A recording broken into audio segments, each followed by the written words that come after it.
Title: The Forgotten Files. Part 4. The Cursed Recordings. Prologue. Some sounds should never be heard. Some voices were never meant to speak again. In 2003, an abandoned radio station in Black Hollow was demolished after decades of disuse. But before its destruction, a group of urban explorers broke in searching for relics of a forgotten time. They found something else. A reel-to-reel tape recorder, still running, still recording. And the voices inside it? They weren't from this world. This is what happened when they pressed play. Chapter 1. The Forgotten Station. The old Black Hollow radio station was once a thriving local broadcaster. But in 1987, an unexplained incident forced its sudden closure. The official records blamed equipment failure. The locals whispered about something else a broadcast that should have never aired. Employees quit overnight. The station was shut down. And for years, it stood as a forgotten relic on the town's outskirts, slowly decaying. That was until Elliot, Mara, and Jake, 3 urban explorers, decided to investigate it one last time before its demolition. Armed with flashlights, a video camera, and a crowbar, they broke through the rusted doors and stepped inside. The air was stale, thick with dust, and the scent of mildew. Rows of old recording equipment stood frozen in time, covered in cobwebs. Broken chairs, shattered glass, and torn scripts littered the floor. But at the center of the room, one device was still running, reel-to-reel tape recorder, its tape looping endlessly. Elliot, the tech enthusiast of the group, approached it. The machine was outdated, its buttons worn down, but the reels were still spinning. "Guys, this thing is still recording," he whispered. Jake scoffed. "How is that even possible?" No one had an answer. And then Mara, against all instinct, reached out and pressed play. Chapter 2. The Voice on the Tape. At first, there was only static. Then, a faint voice. A woman's voice, whispering. The words were garbled, like they were coming from somewhere else, someone else. But as the static cleared, the whispering turned into laughter. High-pitched. Distorted. Wrong. Jake turned pale. "Turn it off." Mara hesitated. Then the voice on the tape spoke directly to them. "I see you." The trio froze. The recording continued. "I hear you."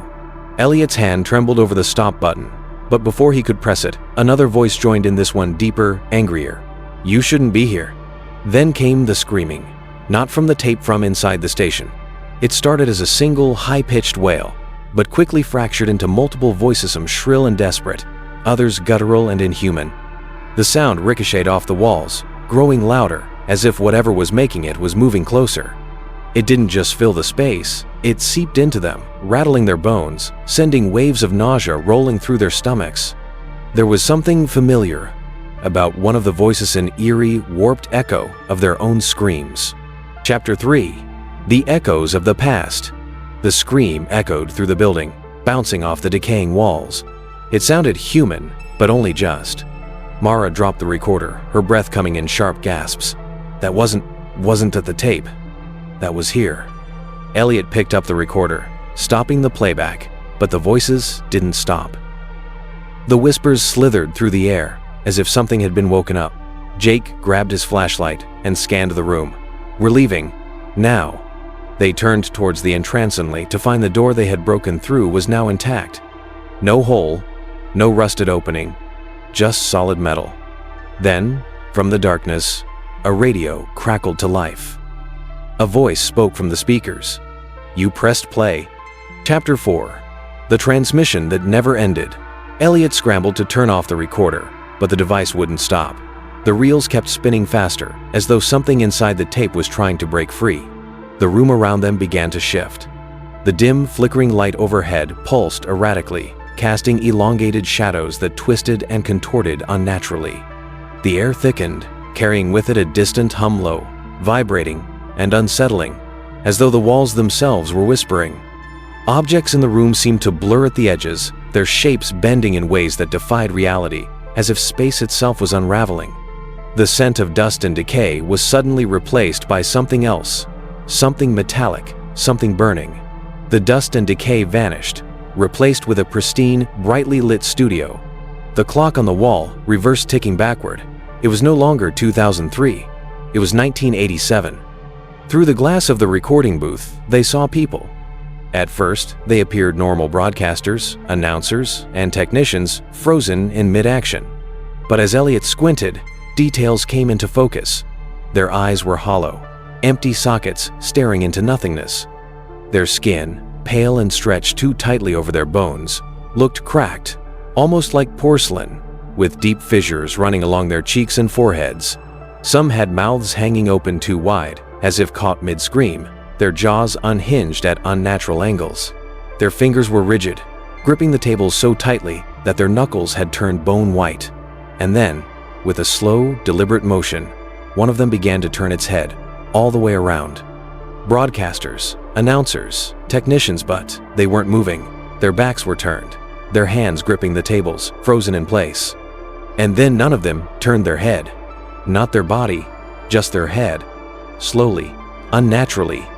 Their mouth opened, but the sound didn't match the movement. "You shouldn't have played the tape." Mara let out a strangled gasp. The frozen broadcasters began to twist and jerk, their limbs moving in unnatural, impossible directions.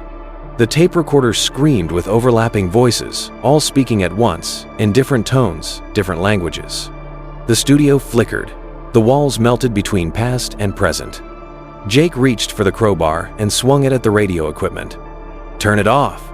But before he could destroy it, everything went dark. Chapter 5. The Missing Time. When Elliot, Mara, and Jake woke up, they were outside the station. The sun was rising. The building was still there, untouched, no signs of damage. Their watches all read 3:13 a.m. They had lost 3 hours. The recorder? Gone. And none of them could remember how they got out. Chapter 6. The Final Broadcast. A week later, the Black Hollow radio station was demolished. The town wanted to forget. But the night before the demolition, a signal went out, a broadcast from a station that no longer existed. Local radios picked it up, a woman's voice, a whisper, then a laugh, then static. And for those who heard it, they never forgot. Some claimed their radios would occasionally tune to a dead station, playing only static until, faintly, they heard the whisper again. Others reported receiving anonymous recordings in the mail, containing the same eerie laughter. And in the weeks that followed, more than one person swore they heard a distant voice just behind them, murmuring, "You press play. Now it plays for you."